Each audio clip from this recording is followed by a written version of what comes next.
മരണം വരുന്നത് ആഹാരത്തിലൂടെയാണ്, വയറ്റിലൂടെയാണ് എന്ന് ഞാൻ ഇന്നലെ പറഞ്ഞു. തമ്മിൽ ചേരാത്ത ഭക്ഷണ സാധനങ്ങൾ, ഭക്ഷണം കഴിക്കാൻ പാടില്ലാത്ത സമയങ്ങൾ, കഴിക്കാനേ പാടില്ലാത്ത, ഇന്ന് പലരും ആഹാരമായി കരുതുന്ന സാധനങ്ങൾ, അവയെക്കുറിച്ച് അടുത്ത ദിവസങ്ങളിലും ഇടയ്ക്കിടയ്ക്ക് ഞാൻ നിങ്ങളോട് പറയാം. കണ്ണുള്ളവർ കാണട്ടെ, കാതുള്ളവർ കേൾക്കട്ടെ. ആഹാരത്തോടൊപ്പം പച്ചവെള്ളം കുടിക്കരുത്, തമ്മിൽ ചേരില്ല. പച്ചവെള്ളവും ഭക്ഷണവും രണ്ടും പരസ്പര വിരുദ്ധങ്ങളാണ്. എന്തുകൊണ്ടാണ് എന്ന് ചോദിച്ചാൽ, കഴിക്കുന്ന ഭക്ഷണ സാധനങ്ങൾ ഉമിനീരിൽ ലയിക്കണം, പല്ല് ചവച്ചരച്ച് കൊടുക്കണം, ഉമിനീര് വായിലെ ഗ്രന്ഥികൾ ഉമിനീര് പുറപ്പെടുവിക്കണം. ആ ഉമിനീരുമായി ഭക്ഷണം ശരിയായ രീതിയിൽ, ശരിയായ അളവിൽ, കുഴമ്പ് പോലെയാവണം, പിന്നീട് വെള്ളം പോലെയാവണം. ഉദാഹരണത്തിന്, ചോറ് നമ്മൾ വായയിൽ വെച്ച് ചവച്ചുകൊണ്ടിരിക്കുമ്പോൾ ഒരു 30-33 പ്രാവശ്യത്തോളം ചവച്ച് കഴിയുമ്പോഴാണ് ചോറ് ദഹിപ്പിക്കാൻ ആദ്യത്തെ ദഹനം വായയിലാണ്.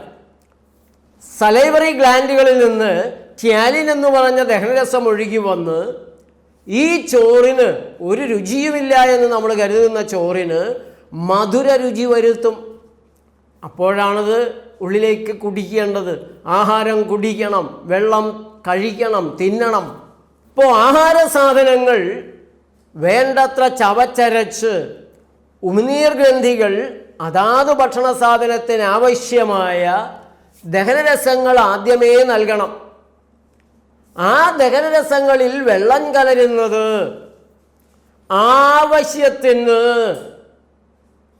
ദഹനരസങ്ങൾ വരുത്തുന്നതിനിടയാക്കില്ല. ദഹനരസങ്ങളെ വായയിൽ വെച്ച് തന്നെ നേർപ്പിച്ച് കളയാനിടയാക്കും. ഇനി വയറ്റിൽ ചെന്ന് കഴിഞ്ഞാൽ വയറ്റിലെ ആഹാര സാധനങ്ങളുടെ ദഹനത്തിന് ഹൈഡ്രോക്ലോറിക് ആസിഡ് ഉൾപ്പെടെയുള്ള നിരവധിയായ ദഹനരസങ്ങൾ വരേണ്ടതുണ്ട്.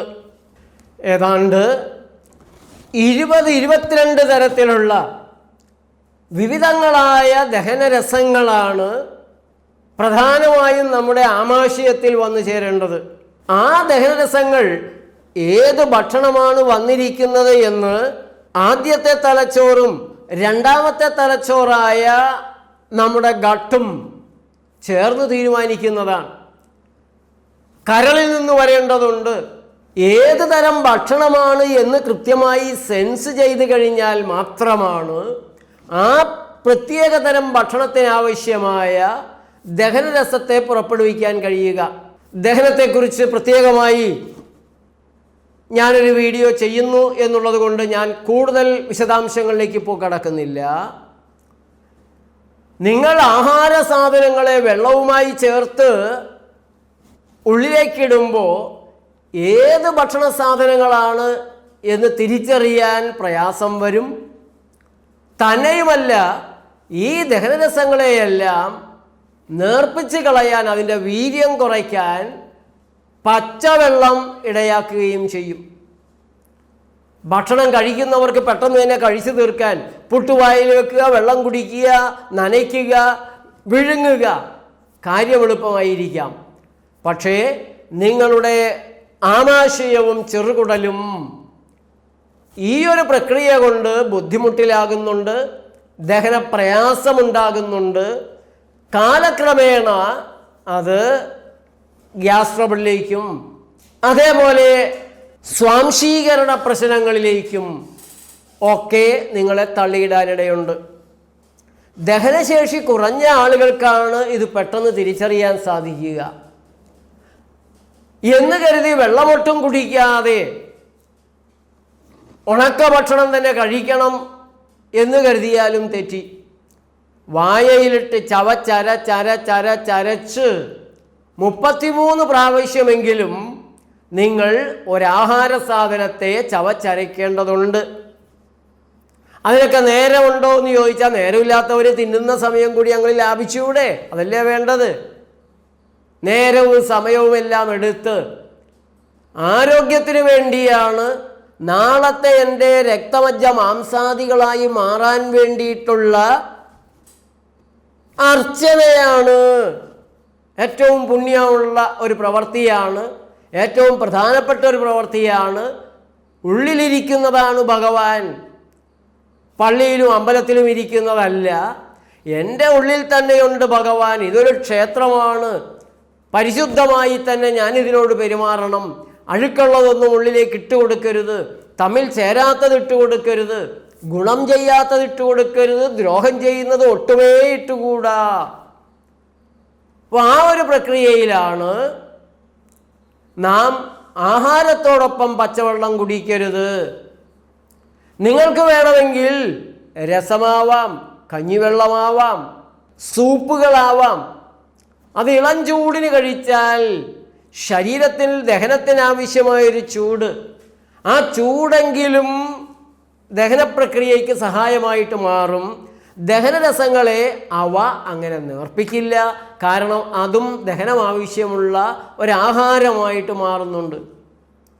ഇതിൽ ചോറിന് ചൂടും, എന്നാൽ ഗോതമ്പിന് വേണമെങ്കിൽ നിങ്ങൾക്ക് ജ്യൂസോ ഗോതമ്പിന് അനുപാനമായി തണുപ്പാവാമെന്ന് ആയുർവേദം പറയുന്നുണ്ട്. അപ്പം ഞാൻ ഈ പറയുന്ന കാര്യങ്ങളിൽ നിങ്ങൾ മോഡേൺ മെഡിക്കൽ സയൻസ് ഇപ്പോൾ നിലവിലുള്ള ശാസ്ത്ര കച്ചവടക്കാരുടെ താല്പര്യത്തിനനുസരിച്ച് കണ്ടുപിടിക്കപ്പെട്ടതും രേഖപ്പെടുത്തിയിട്ടുള്ളതുമായ ഒരു സയൻസ് ഉണ്ട്.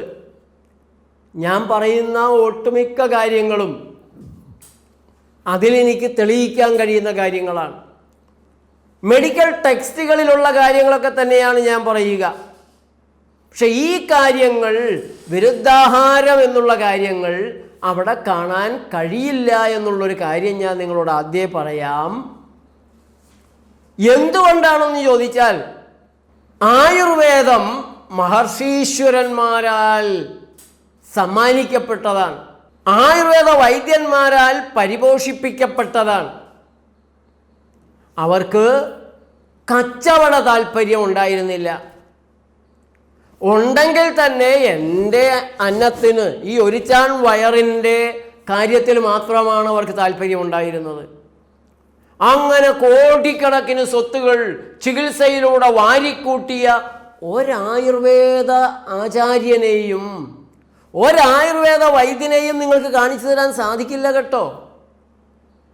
ഒരു തപസ്സാക്കി ജീവിതത്തെ മാറ്റി തൻ്റെ ജീവിതം കൊണ്ട് കഴിയുന്നത്ര ആളുകൾക്ക് പുണ്യം ചെയ്യണം, ഉപകാരം ചെയ്യണമെന്ന് കരുതിയ മനുഷ്യ ശ്രേഷ്ഠരുടെ കൈകളിലാണ് ആയുർവേദം വളർന്നത്. ഇന്നും നമ്മുടെ നാട്ടിലുള്ള ആയുർവേദ വൈദ്യന്മാരിൽ സർക്കാർ അത് ഏറ്റെടുത്തതോടെ കരിയറിസ്റ്റുകളെ ധാരാളം നിങ്ങൾക്ക് അവിടെ കാണാൻ സാധിച്ചേക്കാം. എന്നാൽ പോലും അവരെല്ലാം സ്വന്തം ഒരു വ്യക്തിയുടെ താല്പര്യമല്ലാതെ അങ്ങനെ ഒരു കച്ചവട താല്പര്യത്തിൽ പോകുന്നവരല്ല. വിരലിലെണ്ണാവുന്ന കമ്പനികൾ ആ മേഖലയിലുള്ളത് ഞാൻ വിസ്മരിക്കുന്നില്ല. എന്നാലും അവയൊക്കെ എത്രയോ ചെറുതാണ്. ഇപ്പുറത്ത് അലോപ്പതിയുടെ ഭീകരമുഖം നമ്മൾ കാണുകയാണ്, രാക്ഷസ മുഖമാണ്. എത്ര കിട്ടിയാലും മതിയാവാതെ കൊണ്ടുവാ കൊണ്ടുവാ കൊണ്ടുവാ എന്നലറുന്ന ഗണപതിമാരുടെ, നിങ്ങൾക്കറിയാമല്ലോ വിഭീഷണന്റെ കഥ. ലോകത്തെ സകല രാജാക്കന്മാർക്കും വേണ്ടി ഉണ്ടാക്കിയത്, പ്രഭുക്കന്മാർക്ക്, ജന്മിമാർക്ക്, ക്ഷണിക്കപ്പെട്ട അതിഥികൾക്ക് എല്ലാം ഉണ്ടാക്കി വെച്ചിരുന്ന, മല പോലെ ഇട്ടിരുന്ന ചോറും കൂമ്പാരങ്ങളും സാമ്പാർ എല്ലാം തിന്നു തീർത്ത് കൊണ്ടുവാ കൊണ്ടുവാ, അവസാന വറ്റം തീർത്ത് പന്തല് വിഴുങ്ങി, അടുക്കള ഭാഗത്തേക്ക് എന്ന് ഒരല് വിഴുങ്ങി, ഉരുളി വിഴുങ്ങി, അവസാനം തന്നെ ക്ഷണിച്ച രാജാവിനെ തന്നെ, വിഭീഷണനെ തിന്നാൻ ഓടിച്ചിടുന്ന, വിഭീഷണ കള്ള എന്നെ പട്ടിണിക്കിട്ടിരിക്കുകയാണോ എന്ന് അലറിക്കൊണ്ട് ഓടിച്ചിടുന്ന ഗണപതിയെ നാം കാണുന്നുണ്ട് പുരാണത്തിൽ. അതിൻ്റെ ഭീകരമായ മറ്റൊരു മുഖമാണ് മരുന്ന് വ്യവസായത്തിൽ നമ്മൾ കാണുന്നത്. സ്വന്തം അന്നത്തിനു വേണ്ടി എന്നതിനപ്പുറത്ത് ഷെയർ മാർക്കറ്റിൽ പണം മുടക്കിയിട്ടുള്ള സാത്താന്മാരുടെ വലിയൊരു കൂട്ടത്തെ ഡിവിഡൻഡ് കൊടുത്ത് തൃപ്തിപ്പെടുത്താൻ എത്ര ലാഭമുണ്ടാക്കിയാലും മതിയാവാത്ത ഫൈസറും മൊഡേണയും GSKയും cancer and cancer, Johnson and Johnson cancer and ക്യാൻസറും ഒക്കെയായി അലറി അട്ടഹസിക്കുന്ന ഒരു മേഖലയാണ് അലോപ്പതി മേഖല. അവിടെ നിങ്ങൾക്ക് രോഗങ്ങളില്ലാതെ ജീവിക്കാനുള്ള വഴികൾ കാണുക പ്രയാസമാണ്. ഉണ്ടെങ്കിൽ തന്നെ അത് ടെക്സ്റ്റ് ബുക്കിൽ ഇരുന്നുറങ്ങും.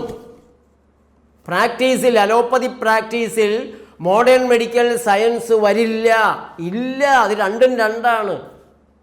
അതുകൊണ്ട് ഈ തമ്മിൽ ചേരാത്ത ഭക്ഷണത്തെക്കുറിച്ചൊക്കെ പറഞ്ഞ് ആളുകൾ അതൊക്കെ മനസ്സിലാക്കി ജാഗ്രത പാലിച്ചാൽ എങ്ങനെ ചികിത്സിക്കാനാകും?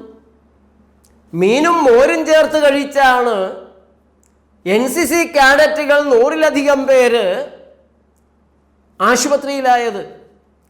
ആ 100-ലധികം പേരുടെ ഭക്ഷ്യ വിഷബാധയിൽ നിന്ന് എറണാകുളത്തെ 3-4 ആശുപത്രികൾക്ക് എത്ര കിട്ടി?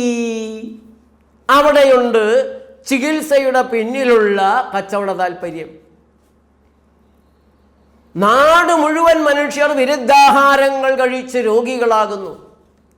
തമ്മിൽ ചേരാത്ത ഭക്ഷണ സാധനങ്ങൾ കഴിച്ച് രോഗികളാകുന്നു. അതിൻ്റെ കാരണം മാത്രം പറയാതെ, അതിൻ്റെ കാരണത്തിന് ചികിത്സിക്കാതെ, വിരുദ്ധാഹാരങ്ങൾ വയറ്റിലെത്തി വിഷമയമാകുമ്പോൾ ഛർദ്ദിപ്പിച്ച് കളയാൻ നോക്കുന്നതിന് ഇഞ്ചക്ഷൻ കൊടുക്കും. വയറിളക്കി കളയുന്നതിന് തടഞ്ഞു നിർത്താൻ ആപ്പുകളുമായി ഇറങ്ങിയിരിക്കുകയാണ് അലോപ്പതി. വളരെ തെറ്റായൊരു സമീപനത്തിൽ താൽക്കാലികമായി സുഖം കിട്ടുന്ന ഇവരൊക്കെ വരും കാലങ്ങളിൽ മാരക രോഗികളായി മാറും. ത്വക്ക് രോഗികളായിട്ട്, ആസ്തമ രോഗികളായിട്ട്, അലർജി രോഗികളായിട്ട്, കിഡ്നി രോഗികളായിട്ട്, കരൾ രോഗികളായിട്ട്, ക്യാൻസർ രോഗികളായിട്ട് മാറും. അതുകൊണ്ട് ആഹാരത്തോടൊപ്പം പച്ചവെള്ളം കുടിക്കണ്ട. ചവച്ചരച്ച് സമയമെടുത്ത് കഴിക്കാവുന്നവർ കഴിച്ചാൽ മതി. അങ്ങനെയുള്ള നേരത്ത് കഴിച്ചാൽ മതി. അല്ല എങ്കിൽ ആഹാരത്തിൽ നിന്ന് ആരോഗ്യത്തിന് പകരം രോഗങ്ങളാണ് ഉണ്ടാകുക. ആഹാരത്തിൽ നിന്ന് മരണമാണ് ഉണ്ടാകുക. മരണം വരുന്ന വഴി വയറാണ്. അടുത്ത ദിവസം നമുക്ക് മറ്റൊരു വിരുദ്ധാഹാരവുമായി വരാം. എല്ലാ ദിവസവും രാവിലെ 6:30 മണിക്ക് നേച്ചർ ലൈഫ് TV കാണണം. ഇവിടെ നിങ്ങളുടെ അഭിപ്രായങ്ങൾ താഴെ ഒന്ന് എഴുതണം. എപ്പോഴെങ്കിലും നിങ്ങൾക്ക് ആഹാരത്തോടൊപ്പം വെള്ളം കുടിക്കുമ്പോൾ പ്രയാസം അനുഭവപ്പെടുന്നുണ്ടോ? നിങ്ങളുടെ അനുഭവം എന്താണ് എന്നെഴുതുന്നത് നല്ലതാണ്. നന്ദി, നമസ്കാരം.